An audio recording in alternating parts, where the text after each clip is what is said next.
안녕하세요. 반갑습니다. 오늘 참 행복한 날입니다. 하나님께서 저와 여러분의 가정에 준비하신 놀라운 하나님의 은혜와 평강이 넘쳐나기를 예수님의 이름으로 축복합니다.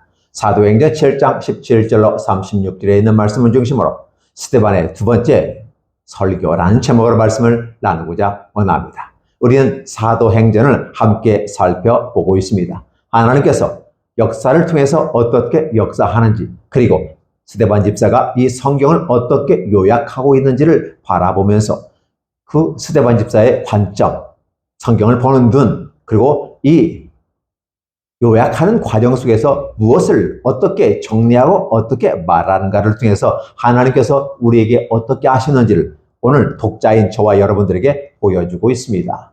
두 번째 설교입니다. 하나님께서 아브라함에게 약속하신 때가 가까움에, 이미 첫 번째 설교에서는 아브라함과 이삭과 야곱이란 많은 시간들을 함축해서 얘기했다면, 이제는 바로 새로운 세계가 펼쳐지고 있습니다.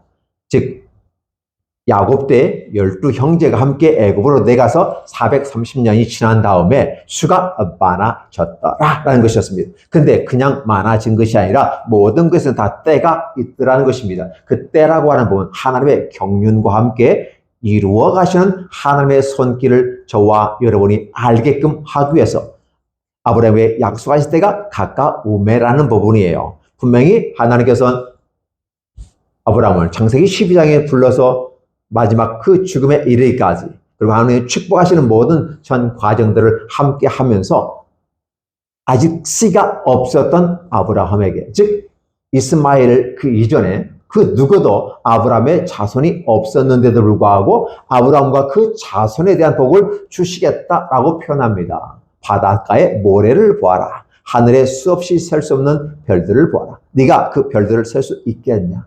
바닷가에 있는 모래, 엄청나게 많은 그 모래 하나씩 하나씩 셀 수 있겠니?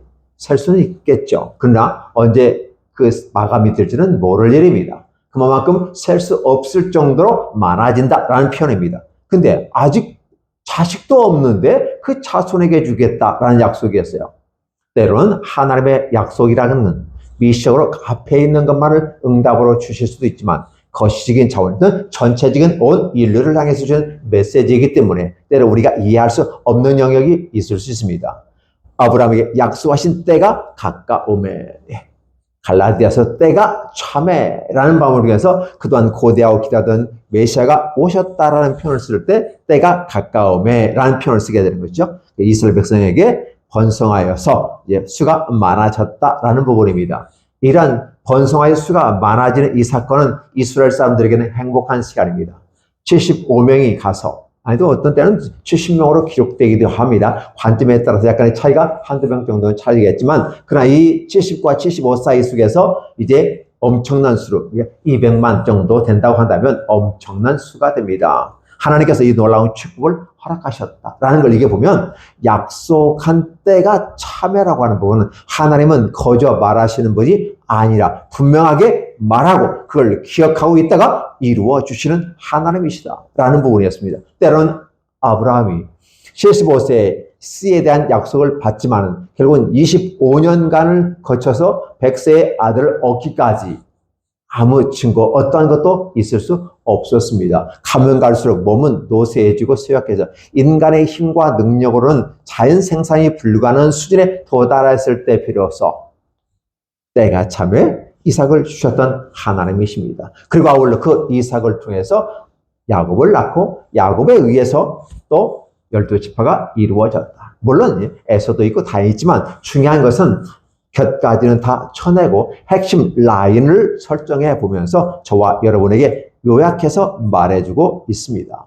하나님께서 놀라운 축복과 은혜를 발휘하며 요셉이 어떤 역사와 어떤 행정력과 어떤 전달 체계를 통해서 애굽에 있는 모든 사람들을 먹여 살렸고 애굽 주변에 있는 모든 국가의 백성들에게도 양식을 나눠주어서 그들의 생명을 보존하게 했는지, 그리고 왕의 직함이라고 하는, 왕이라고 하는 그것 외에 모든 권한을 요셉에게 이양하여서 청지기로서 이 땅의 세월에 주어진 이 세계를 구원하는 후원자로서 요셉의 모습을 보여주었던 것을 기억합니다. 그렇다면 모세가 애굽의 구원자로서 뿐만 아니라 온 인류의 구원자로서 놀라운 축복의 역사를 했던 것을 알지 못하는 새 임금이 왕위에 올랐다. 물론 이것은 역사적인 여러 가지 해석과 관계 속에서 보면 섬세하게 다뤄야 될 일이지만 우리는 그 섬세하게 다루지 아니하고 맥락과 흐름 속에서 함께 하나님께서 저와 여러분에게 이 성경 말씀을 읽는 저와 여러분에게 어떻게 이걸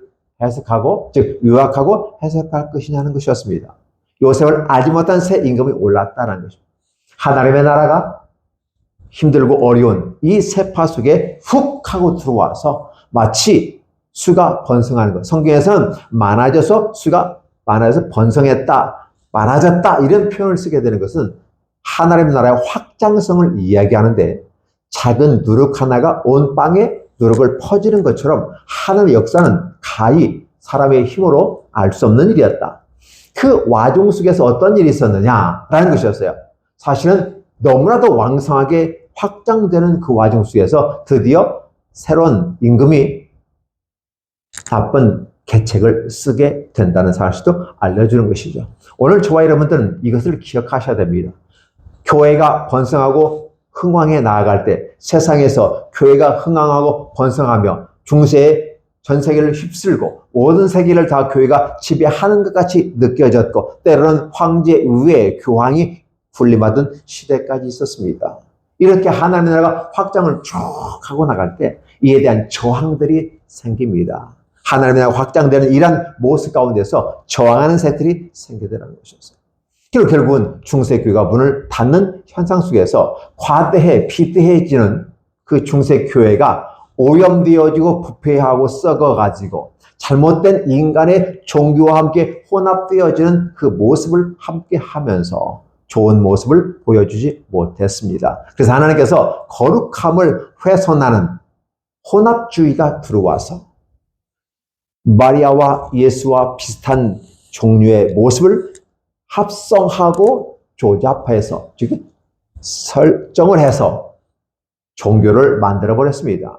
하나님의 아름다운 신앙을 종교화 시켜버렸고 인간 중심의 세계 속에서 인간의 야망과 욕망을 그 종교라는 틀 속에서 이루고자 원하는 모습으로 만들어갔기 때문에 더 이상 중세교회가 맥락을 유지하지 못했습니다. 그리고 아울러 근대를 넘어오면서 새로운 세계에 도래하면서 진정한 진리에 이르는 방법을 많은 사람들이 깨닫고 알게 하는 르네상스와 계몽운동을 통해서 새로운 세계가 펼쳐지고 누구나 그 성경을 보고 누구나 읽을 수 있도록 왜냐하면 소수의 인원이 그 정보를 가지고 자기들만이 그 정보를 독식하면서 갈 때 그 정보력을 그건 권력이고 그것은 돈이 됩니다. 부가 됩니다.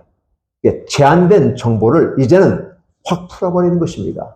중세 때로는 신부들 중에서 성경이 없어서 필사본을 갖고 있을 정도로 성경이 없으니까 신부들도 이상한 소리 하고 있는 거예요. 그러다 보니까 잘못된 부분으로 많이 흘러가게 됩니다. 제대로 바르게 가르침을 받고 나가면 좋겠거니와 그렇지 못한 인간적이고 종교적이고 몽학선생의 치우친 모습으로 해석을 하다면 이상하게 빠져버립니다. 그래서 새로운 모습으로 하나님께서 이 중세를 종식하고 근대를 넘어가면서 인쇄술을 통해서 마틴 루터의 친구가 인쇄 사업을 하고 있었다고 합니다. 그 인쇄 중에 수없이 설교 내용을 직접 타이핑해서 보내고 그래서 그들은 직접 그 내용을 읽고 성경을 해석할 수 있었습니다. 그동안에는 성경이 없었습니다. 그래서 마틴 루터는 독일어 번역을 통해서 바르트브루크에 숨었으면서 독일어로 번역했습니다. 그때 당시에는 라틴어 성경이 거룩한 언어였고 그 외에는 다 허접한 것이어서 감히 거룩한 말씀을 다른 세상적인 언어로 번역한 것을 허락치 않았습니다. 그냥 하나님께서 허락하심으로 누구든지 알아야 되겠다라는 생각을 하는 거죠. 자, 요셉을 알지 못한 새 왕이 있기 때문에 엉뚱한 짓을 한 것처럼 그 새 왕뿐만 아니라 권력을 가진 아니 그 외에 그런 종교 지도자조차도 성경도 없이 신부의 일들을 하게 되는 모습을 보면서 있을 수 없는 일이죠. 그래서 하나님께서 이제 인쇄술을 통해서 계몽을 통해서 국민들이 그를 알게 하고 직접 성경을 읽고 설교 말씀을 직접 듣고 읽고 하는 그 모습 가운데 깨달음을 통해서 새로운 길을 가게 되는 걸 볼 수 있습니다. 자, 요셉을 알지 못한 새 왕이 드러나.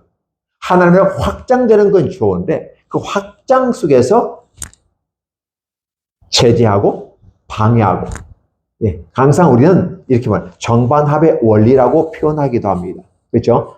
해겔의 역사적 해석 방법에 정반합으로서 역사가 흘러간다라고 표현하지만 또 때로는 도전과 응전이란 이런 부분 속에 바라보면 지금 새로운 모습으로 도전해 오는 요셉을 알지 못한 새 왕에 올랐다는 사실입니다. 단순히 한 절로 기록했지만 당시의 상황은 심각했던 것입니다.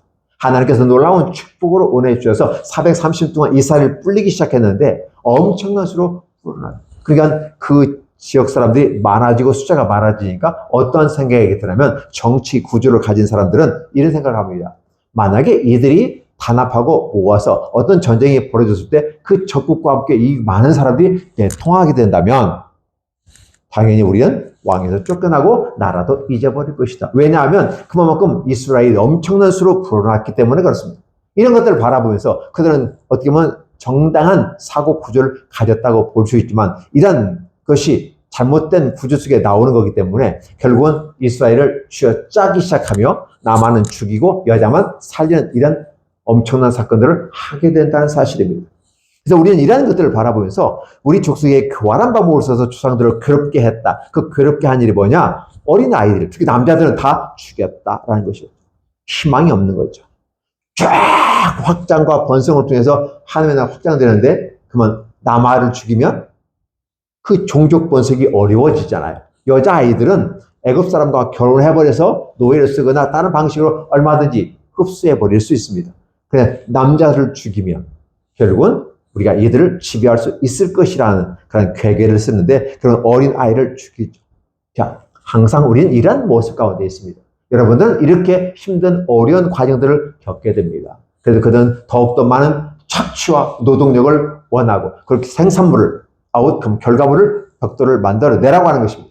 그 과정에서 힘들고 지치니까 애를 만들 수 있는 시간과 체력들이 모든 게 떨어지잖아요. 그러면 더 이상 못 낳을 것이다. 애를 낳지 못할 것이다 생각했지만 희한하게 하나님께서는 놀라운 은혜로 이스라엘 여인들의 생산력을 강화시켜버립니다. 그래서 엄청난 수로 불려나게 됩니다. 이 또한 하나님의 때가 참에, 때가 가까움에 라는 이 말 속에 다 포함되어 있어서 하나님의 경륜과 은혜 가운데 이루어지고 있었다는 사실입니다. 우리들의 삶의 현장이 그냥 되어지는 것 같이 느껴지지만 이 모든 것 다 하나님께서 이끌어 가신다, 섭리하신다, 경륜하신다라는 표현을 쓰게 되는 것이죠. 자, 우리는 이걸 인정하는 것이 대단히 중요합니다. 자, 그렇게 해서 결국 못 낳게 했지만 하나님이 그 와중 속에서 아이가 하나 탄생됐는데 그 아이가 누구인지 아시죠? 바로 모세였습니다. 오히려 죽임을 당할 뻔한 이 아들이 오히려 건지음을 받았는데 기가 막힌 하나님의 섭리 가운데서 이루어지는 겁니다. 이미 우리는 출애굽기를 통해서 이미 알고 있는 내용인데 그 많은 내용을 추적해서 얘기했는데 자, 모세가 낳았다는 것입니다. 근데 문제는 하나님 보시기에 아름다운지라. 다른 일반적 오리너리 차일드와는 전혀 다르다는 뭔가가 지금 아름다웠다라는 표현이 말이에요.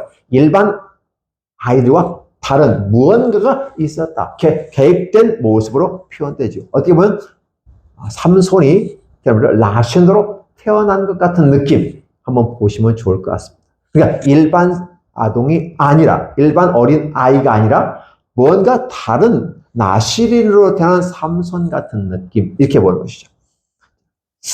하나님 보시기에 아름다웠다. 그의 아버지 집에서 석 달 동안 길리었다라는 표현을 쓰게 됩니다. 너무 멋있고 아름답고 그러니까 원래 법으로는 금지된 사항인데 숨겨서 키웠다는 사실을 아실 것입니다. 자, 그럼에도 불구하고 더 이상 아이의 울음소리를 제어할 수가 없는 것이죠. 그래서 이제 결국은 아이를 바구니에 담아서 나일강가에 띄워 보내면서 하나님께 맡겨버리는 이러한 모습. 이걸 우리는 버려졌다라는 표현을 쓰게 되는데 때마침 하나님은 이런 걸 아시고 준비해 두셨는데 바로의 딸이 그곳에 가서 목욕하다가 그 바구니를 들어서 아들로 키웠다. 그러니까 참 여러분 잘 보셔야 됩니다. 단순하게 스토리로 이렇게 지나가는 것으로만 바라보지 마시고 도전과 응전이라는 부분 속에서 하나님의 나라가 확장되고 모세를 했던 이 모든 모습 가운데 요셉을 알지 못했던 왕이 나오면서 힘들게 하는 과정들이 펼쳐지게 돼요. 그러다 보니까 어떻게 돼요? 하나님께서 그 어린아이 중에 하나를 끄집어내서 어떻게 합니까? 못에 삼는 것입니다. 이 장면은 예수 그리스도의 탄생하시는 사건과 거의 비슷합니다. 왜 이렇게 이런 장면을 주셨을까? 예수 그리스도께서 탄생할 즈음에 동방박사 세 사람이 별을 따라오는데 헤로드 왕이 어디 가는 거냐? 무슨 소리예요? 이 땅에 지금 왕자님이 탄생하는데 어디 있느냐? 우리가 경배하겠다라고 잘못 알고 이 정보를 헤롯 왕에게 전해준 겁니다. 그러다 보니 헤롯이 결국 죽이려고 하는데 찾다 못하고 동방박사도 그냥 가버렸잖아요. 그러니까 이게 그때 당시를 추측해 봤을 때 2살 미만 아이 다 싹 죽여라. 하나님께서는 이 또한 아시고 요셉과 마리아를 애굽으로 피신시켜버려요. 그래서 그 죽음으로부터 면하는데 중요한 건 뭐냐면 그 예수님 때문에 수많은 아이들이 다 죽었어요. 여기에서도 마찬가지예요. 일반 아동들은 다 죽었어요. 머슴 아동은 다 죽었어요. 근데 그의 하나 모세를 통해서 건짐을 받았고 그 모세가 이제 엄청난 일을 하는데 하나님이 준비된 애굽 여인을 애굽 공주를 통해서 그 애굽에 있는 모든 언어와 교육을 다 받아서 행동이 능하였다라는 표현을 쓰게 됩니다.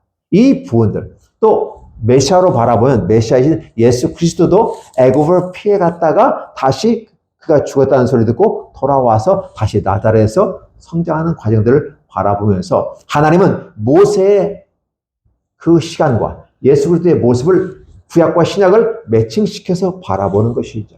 근데 모세는 어떤 종류로 표현되는지 아십니까? 이제 모세가 40세가 됐습니다. 모세는 대개 120세로 우리가 구별해 보는데 40대, 80대, 120세로.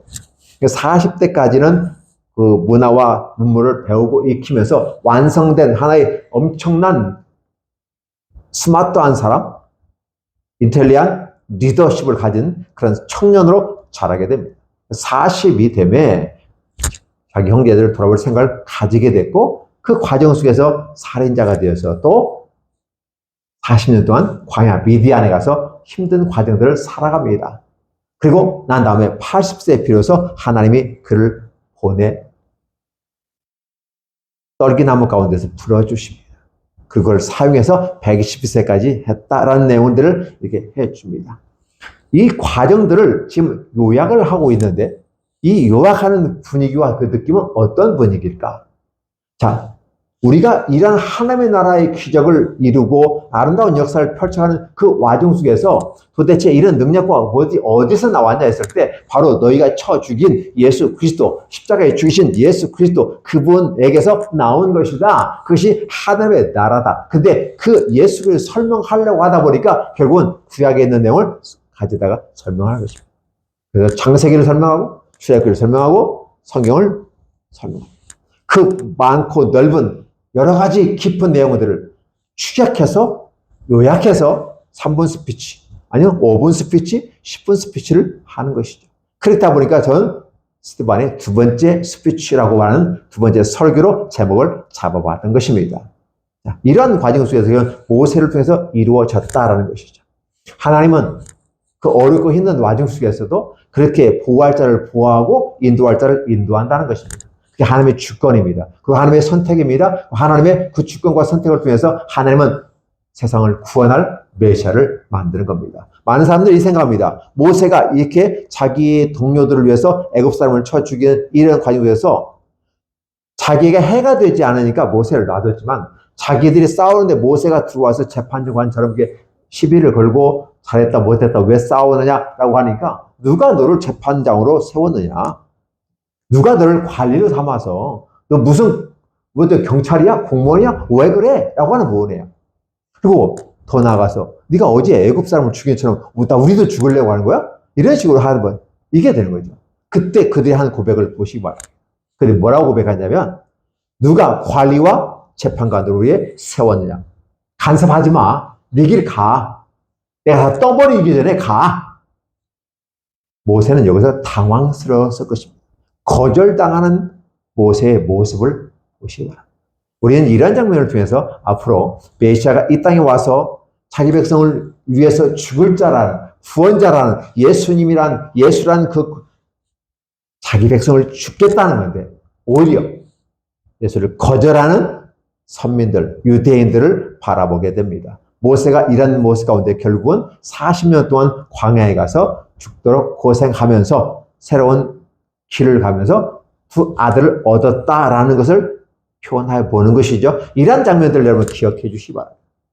여기서 여러분들은 하나님의 인도하심을 바라보는 것입니다. 하나님은 어떤 계획을 가지고 그 이스라엘 선민이란 소수 민족을 통해서 하나님의 뜻을 이루어가는지, 그리고 그 이루어가는 과정 속에서 예수 그리스도께 어떻게 연관되는지를 스데반 집사의 설교를 통해서 여러분 이해하실 수 있을 것입니다. 40년의 잠에 천사가 신의 광 가시나무 뜰 가운데서 보였다. 우리는 그걸 천사가 보였다라는 말을 쓰기도 하고, 다른데 하나님처럼 보여요. 천사나 하나님은 그 사역을 중심으로 이렇게 설명합니다. 자, 천사이든 하나님이든 그 하는 일들을 바라보시면 돼요. 경배를 받으시는 분은 하나님이시고, 경배를 받지 않고 거절한다, 나한테 제사 드리지 마 하는 사람들은, 그런 분들은 천사로 보시면 좋을 것 같습니다. 신광야에 가시나무 떼고서 그에게 보였다는 것입니다. 문제는 뭐냐면 모세가 그 광경을 놀랍게 여겼다. 알아버리고 가까이 가니까 주의 음성이 들렸다. 뭘까요? 하나님의 임재하심. 오늘 저와 여러분들은 내가 선 곳은 거룩한 땅에 신발을 벗으라 했잖아요. 하나님 앞에 서는 모든 곳은 다 거룩한 곳입니다. 오늘 저와 여러분들이 하나님의 말씀을 듣는 이것도 거룩한 곳입니다. 그럼 여러분 지금 발 벗어야 될까요? 자, 신발을 벗는다는 개념은 노예가 된다는 개념을 보러 가십니다. 물론 신발을 신고 일어야 더 효과적인 일들을 업무 수행할 수도 있습니다. 그러나 노예들은 신발을 벗었고 주인은 신발을 씻었습니다. 지금 모세는 이제 자신의 갈 길로 가는 게 아니라 하나님의 계획된 길로 가기 위해서 내가 선 곳은 거룩한 곳이고 하나님이 동행하는 것이기 때문에 신발을 벗어. 너는 이제 철저하게 너의 살아온 그 일, 40년 동안 열심히 살았고 80년 동안 네 길로 도망가가지고 광야에서 삶을 살았는데 이제는 내가 원하는 쪽으로 가라. 베드로에게도 이런 말씀을 하십니다. 내가 제 갈 길로 다녔지만 이제는 내 코를 꿰어서 네가 원치 아니하는 길로 가게 된다 라는 말을 베드로에게 했다면 바로 오늘 모세에게도 하나님께서 그렇게 말씀하시는 것입니다. 남은 40년은 내가 원하는 길이 아니고 하나님 자신이 원하는 길을 네가 기쁨으로 가게 될 것이다. 물론 모세는 그 길을 가면서 엄청난 일들을 당합니다. 자기 손으로 백성을 구원할 줄 알았는데 그들은 불신하고 누가 관리와 재판관을 세웠느냐고 따졌고 거절했던 그들입니다. 그럼에도 불구하고 하나님은 다시 모세를 당해서 그들의 관리와 위로자로서 세워주신다는 사실입니다. 기가 막힌 사실입니다. 이스라엘 사람들은, 선민들은 하나님의 뜻대로 그 일 관심을 가지고 하기를 원하는데 오히려 그걸 거절하는 그 모습 가운데 있는 그들에게 우리 하나님은 모세를 세워주시는 것입니다. 하나님께서 모세에게 나타났을 때 모세에게 나타난 장면은 대단히 무서움으로 가득한 것입니다. 오늘 저와 여러분들은 하나님 앞에서 무엇을 생각해야 될까? 무서워하는 모습이 필요합니다. 하나님을 두려워하는 모습이에요. 아니, 하나님은 사랑의 하나님이라며요. 저 은혜로우신 하나님이라며요. 왜 우리가 하나님 앞에서 무서워하고 두려워할까요? 여러분 기억해 주세요. 이 말은 여건과 환경에 따라 좀 달라질 수가 있는데요. 어린 아이가, 손자를 예뻐하면 손자가 할아버지의 높음과 위상과 그 영광을 잘 모릅니다. 그래서 알지도 못하기 때문에 할아버지 수염도 잡고 할아버지 상투도 잡아내리는 것입니다. 이게 바로 손자의 모습이에요. 그런데 그걸 모르면서도 그렇게 해요. 그렇다고 해서 또 할아버지가 내겸 하고 화를 내는 것도 안 해요. 그냥 웃고 좋다고 웃어줍니다. 다른 사람이 그렇게 했다는 작살나고 힘듭니다. 그런데 손자가 하는 일에는 전혀 개의치 않아요. 이스라엘 사람들이 그렇게 하는 겁니다. 그런데 모세가 하나님 앞에 두려움을 가졌다. 이 시대를 사는 저와 여러분들이 거룩한 땅에 선 자들은 하나님의 임전, 하나님의 현현하는 그 모습 앞에서 두려움으로 있어야 돼요. 하나님 앞에 죽음을 우리는 기억합니다. 하나님 자체가 드러나시는 순간 우리는 죽음이에요. 왜? 우리는 오염되어졌고 하나님과 함께 할 수 없기 때문에 그래요. 그래서 하나님께서 이 아담과 하와를 에덴 동편을 쫓아내버린 이유도 어떻게 보면 거룩한 곳에 서 있지 말라는 것이고, 결국은 그렇게 있을 때는 다 죽으니까 희망이 없다. 차라리 여기를 벗어나서 다른 데 가서라도 있어서 너 생명을 유지하라 라고, 기회가 되면 내가 다시 찾아갈 건데 거기서 살아남으라는 것이 에덴동에 쫓겨난 아담과 하와에게, 세상에서는 그걸 가려서 버려진 존재로 얘기하고 있는 겁니다. 식존주의 철학자는 그렇게 이야기하기도 하는 것이죠. 자, 이런 모습 가운데 있어요. 오늘 특별히 한국 교회와 또 목사님들, 또 하나님 더 가까이 간다고 생각하는 분들, 좀 더 은혜를 받고 은혜를 사모하는 분들, 그들에게 더 필요한 것, 은혜가 더 있을 때는 뭐가 있어야 돼요? 두려움이 있어야 돼요. 그걸 우리는 경외심이라고 하고, 이 두려움은 어떻게 할까요? 거룩함으로 표현합니다. 그러니까 구별됨이 있어야 돼요. 아무리 친하고 아무리 좋고 해도 우리가 구별할 수 있는 모습이 필요해야 돼요. 세상과 구별하고, 세상 문화와 구별하고, 하나님을 구별해서 섬길 수 있어야 돼요. 근데 마치 하나님의 위엄과 능력으로 두려움이 실제적으로 임하는데, 이 두려움은 바로 거룩함과 관련이 되어 있어요. 이 땅을 살아가는 한국 교회, 그리고 목사님들, 장로님들, 안수 집사와 권사님들, 그리고 일반 서리 집사님들과 성도들, 과연 하나님을 두려워합니까? 하나님을 두려워합니까? 하나님을 두려워해야만 합니다. 두려워하지 않으면 바로 손자가 할아버지 수염을 뽑고 때로는 그 상투를 잡아 끌어내리기도 하는 것입니다. 이런 모습을 보면서 오늘 저 여러분 무엇을 봅니까? 무서워 감히 바라보지 못하더라. 분명히 차원이 다르다는 것입니다. 주께서 이르시되 내 발을 벗어라. 거룩한 땅이다. 바로 이 부분이에요. 거룩함이라는 단어와 무서움이라는 단어, 그리고 분리된 모습, 또 차별화된 모습, 차별이 아니라 차별화된 모습, 이런 것들을 우리가 바라보면서 기독교인은 다른 세상 사람들의 모습과 달리 평가되어야 되고, 기독교라고 한 그 틀에서 종교적인 행위를 하는 그거로부터 분리되어져서 신앙의 모습으로 분리되어야 되고, 초등학문과 몽학선생이 계속해서 머무르다면 장애가 생깁니다. 고등학문인 모습으로 성장해 가야 되지 않을까요? 우리 이렇게 성장해 봐야 됩니다. 그래서 하나님께서는 오색에 원하시는 걸 우리를, 저와 여러분에게 요구하시는 거예요. 거룩하다. 신발을 벗어라. 너는 나의 종이 되고 나의 노예가 돼서 나와 함께 가는데, 내가 여태껏 내 삶을 살아왔지만 이제는 나와 함께 가자.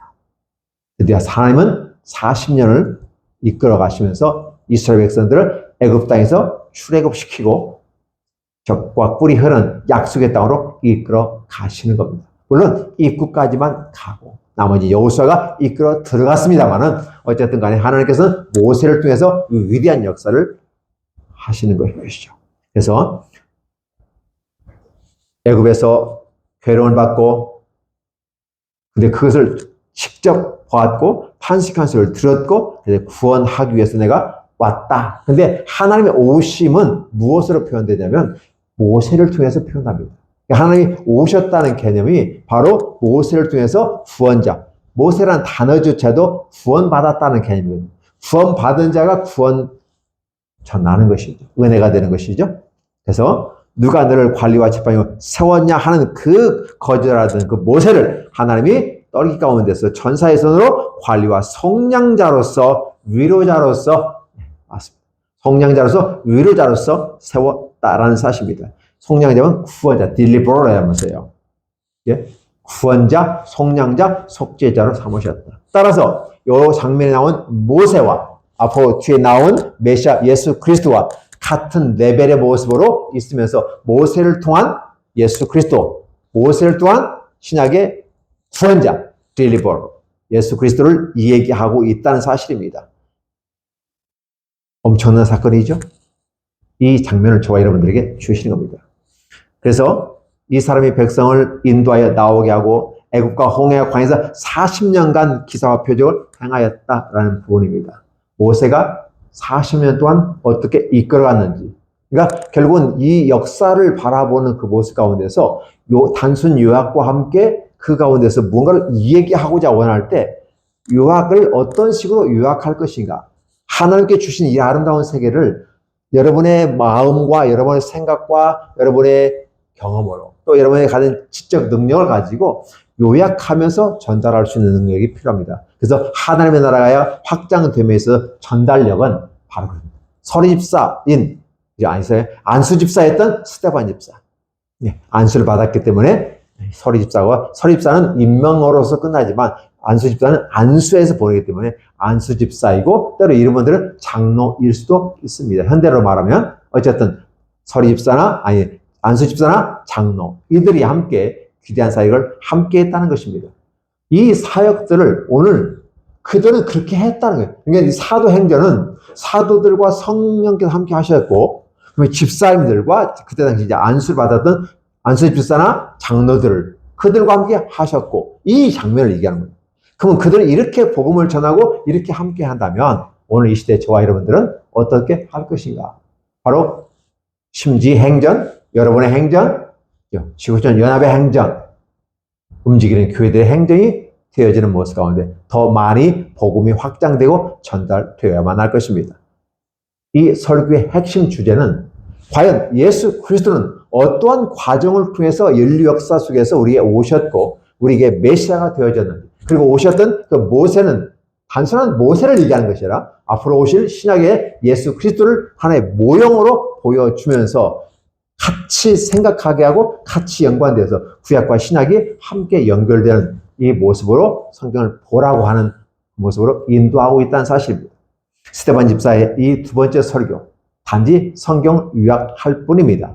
그리고 그 가운데 이 흐르는 주제의 모습은 바로 예수 그리스도와 관련이 있다는 사실을 꼭 기억해 주셨으면 좋겠습니다. 오늘 저와 여러분의 삶 속에서 항상 우리의 삶이 나 혼자 잘 먹고 잘 살고 이 땅의 삶을 살아가는 것이 느껴지지만 내 삶의 현장 속에서 예수 그리스도와 함께 연관됐음을 여러분 기억해 주시고 그걸 고백하시고 함께 여러분의 입술을 통해서 전파되는 아름다운 역사가 있기를 소원합니다. 기도하겠습니다. 하나님 감사합니다. 고맙습니다. 무한한 사랑과 은혜로 우리를 이끌어 주신 주의 은혜 감사드립니다. 스데반 집사의 두 번째 설교 이 내용을 통해서 다시 한번 우리가 생각하는 아름다운 일들이 펼쳐지게 하시고 스데반 집사의 첫 번째와 두 번째 설교에 이어서 함께 이어지는 이러한 과정 속에서 하나님 우리가 무엇을 바라보고 무엇을 생각할 건지 보게 해주셔서 감사드립니다. 이 말씀을 듣는 저와 모든 성도들이 또 유튜브를 통해 듣는 모든 분들이 생각할 수 있는 능력을 더해 주시옵소서. 예수님의 이름으로 축복하며 기도하옵나이다. 아멘.